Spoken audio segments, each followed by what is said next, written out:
میت کو غسل دینے کا بیان اگر سمجھا جائے سیکھا جائے تو دیکھیں، میت کو غسل دینے کا حق سب سے پہلے اس کے قریب ترین رشتہ داروں کا ہے۔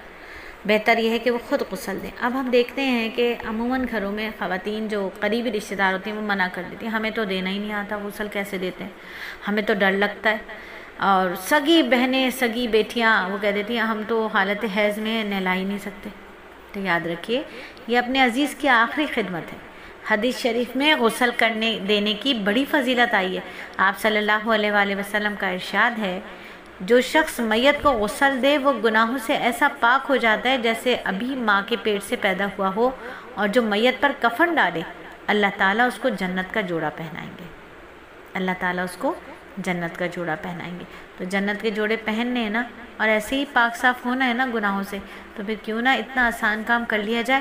تو چلیے نیت کرتے ہیں کہ ہم میت کو غسل دینا سیکھیں گے، اور اللہ نے ہمیں مال دیا ہے تو ہم ہر ایک کو جس کو بھی ضرورت ہوگی ہم اس کو کفن کا کپڑا بھی دے دیں گے۔ کوئی مر جائے گا تو اس کو ہم ہدیہ کر دیں گے کفن اپنی طرف سے، ٹھیک ہے۔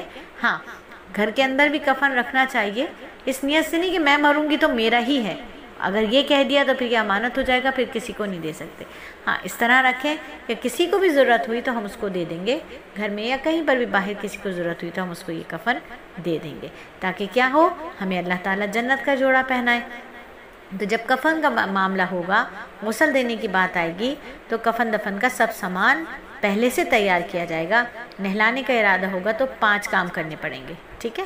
5 کام یہ والے کرنے پڑیں گے۔ سب سے پہلے ایک برتن میں بقدر ضرورت پانی لیں گے، یعنی بالٹی ہے اس میں ہم پانی لیں گے، ٹھیک ہے۔ بالٹی میں ٹھنڈا پانی لیں گے، اور ایک چولہے پر ہم گرم پانی کرنے کے لیے رکھیں گے، تھوڑا سا گرم پانی، اور اس میں بیری کے پتے ڈال لیں گے، ٹھیک ہے۔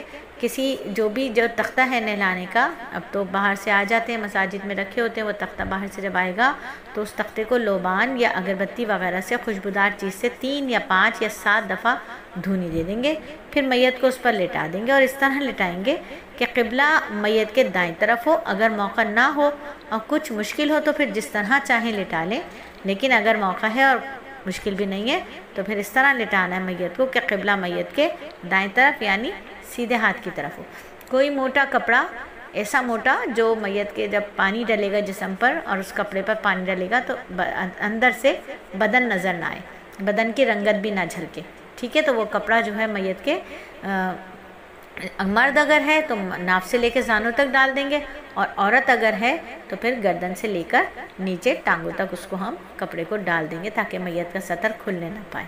تو ہم نے 5 چیزوں کا خیال رکھتے ہوئے غسل کا آغاز کیا، غسل کی فضیلت کو سمجھا پہلے، اور اس کے بعد کفن کا جو سامان ہے وہ سامان لینے کے بعد سب سے پہلے غسل کے لیے پانی کا انتظام کیا، اور اس میں 5 چیزوں کا خیال رکھا۔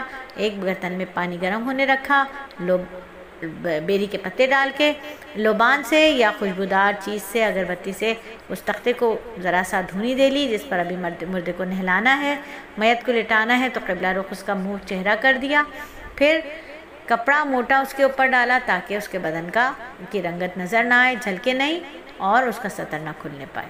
تو یہ تھا ہمارا غسل دینے سے پہلے اہتمام غسل۔ اب آگے چلتے ہیں غسل کے طریقے کی جانب۔